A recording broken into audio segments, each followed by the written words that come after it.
আছে, একটি হচ্ছে ছিল আওয়ামী লীগ, আরেকটা হচ্ছে বিএনপি। আওয়ামী লীগ আমি স্বাধীনতার বিপক্ষে শক্তি বলবো না, তারা স্বাধীনতার যুদ্ধে যদিও তাদের নেতারা সবসময় কি করেছেন, যুদ্ধের চলাকালীন সময়ে বর্ডার ক্রস করে ভারতের বিলাসবহুল হোটেল আশ্রয় নিয়ে বিলাসবহুল জীবন যাপন করেছে। আওয়ামী লীগের নেতাদের মধ্যে কোন আছে সম্মুখ যুদ্ধে অবতীর্ণ হয়েছিল এবং কে আছে যে কেউ সেক্টর কমান্ডার আছে আপনার দেখার একজনের নাম বলতে পারবেন আওয়ামী লীগের নেতাদের মধ্যে? নাই, ছিল না। বীর প্রতীক, বীর বিক্রম যারা আছে তাদের তালিকা আপনারা বের করেন, তাদের মধ্যে কেউ আছে কিনা? যেমন হয়ে আছে এখানে কখনো কখনো যদি কিঞ্চিত কোনো রকমের কোন গোলযোগ সৃষ্টি করার কোন সুযোগ সরকারের চেষ্টা করেছে, যেখানেই করেছে আমরা তাদেরকে আমাদের শক্ত হাতে আমরা দমন করেছি। আমরা সবসময় এই যে মা বোনদের পাশে গিয়েছি, এলাকায় এলাকায় ঘরে ঘরে, আমাদেরকে বড় সর্বোচ্চ আপনাদের কাছে আসতে দেয় নাই, আমরা আসতে পারি না, আমরা সাহায্য নিয়ে আসতে পারি নাই।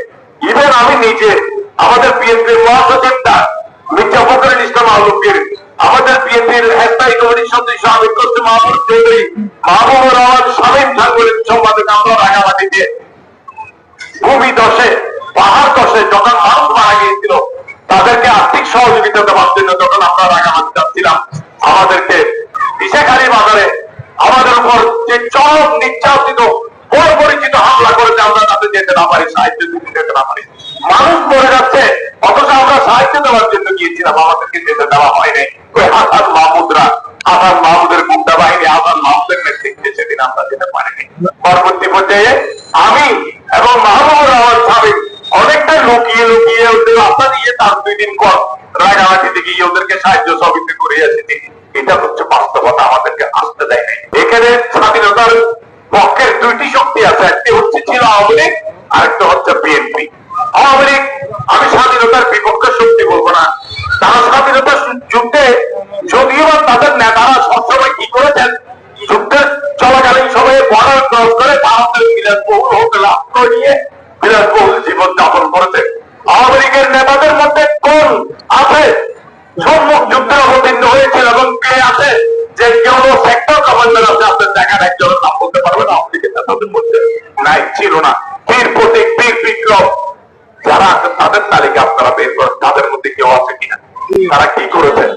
হ্যাঁ, আমরা বলবো যে শেখ মুজিবুর রহমান স্বাধীনতা সংগ্রামের নেতৃত্ব দিয়েছিল, কিন্তু নেতৃত্ব দিয়েছিল, সংগ্রামের নেতৃত্ব দিয়েছিল, সংগ্রাম করে আন্দোলন করে দেশ স্বাধীন হয় নাই। দেশ স্বাধীন হয়েছিল যুদ্ধ করে, আর সেই যুদ্ধের ঘোষণা দিয়েছিলেন শহীদ রাষ্ট্রপতি জিয়াউর রহমান। সেই স্বাধীনতা যুদ্ধের ঘোষণা দিয়েছিলেন শহীদ রাষ্ট্রপতি জিয়াউর রহমান।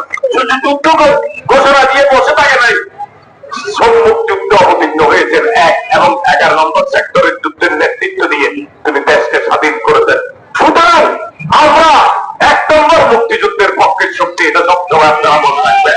আর অনেক মুক্তিযুদ্ধের শক্তি তারা নিজেরাই বলতো আমরা মুক্তিযুদ্ধ, আর বিএনপি জামাত, বিএনপি জামাত, বিএনপি জামাত রাজাকার, কিন্তু তারাই রাজাকার।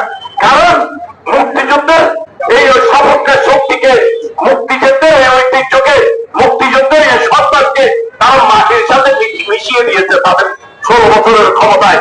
এমন অত্যাচার, নির্যাতন, নিপীড়ন, লুটপাট, ব্যাংক ডাকাতি, অর্থ ডাকাতি, এই দেশ থেকে হাজার হাজার লক্ষ কোটি টাকা বিদেশে পাচার করে সনাতন হিন্দু ধর্মদের জায়গা দখল করে, জমি দখল করে, এলাকায় এলাকায় মাস্তান সৃষ্টি করে, কিশোরগঞ্জ সৃষ্টি করে, গুন্ডা সৃষ্টি করে, তাঁতি লীগ, কৃষক লীগ, অমুক লীগ, সমুক লীগ, বড় বড় মাস্তান সৃষ্টি করে মানুষের জীবনকে বিপন্ন করে তুলেছে তারা যার কারণে মানুষ এত অতিষ্ঠ, স্বাধীনতার পক্ষে শক্তিকে মানুষ ঘৃণা করতে শুরু করেছিল। ঘৃণা করতে শুনেন নাই, ছাত্ররা কিশোরগঞ্জ দিয়েছিল তুমি কে আমি কে, রাজাকার রাজাকার, কে বলেছে? কে বলেছে? স্বৈরাচার স্বৈরাচার অতিষ্ঠ হয়ে বলেছে স্বাধীনতা আমাদের ঐতিহ্য, স্বাধীনতা আমাদের সম্মানের, স্বাধীনতা আমাদের গৌরবের, রক্তের মধ্য দিয়ে আমরা স্বাধীনতা চিনিয়ে এনেছি বলে, আমাদের মুক্তিযোদ্ধারা স্বাধীনতা এনেছে বলে আজকে দেশ স্বাধীন। আমি দাঁড়িয়ে এখানে কথা বলতে পারছি, এই ঐতিহ্যকে কখনো খর্ব করা যাবে না। কিন্তু তারা করেছে, আওয়ামী লীগ করেছে, সেটাকে মাটির সাথে মিশিয়ে দিয়ে শেখ হাসিনা কি ছেড়ে গেছে? এতগুলো আওয়ামী লীগের নেতাকে রেখে পালিয়ে গেছে সবাই।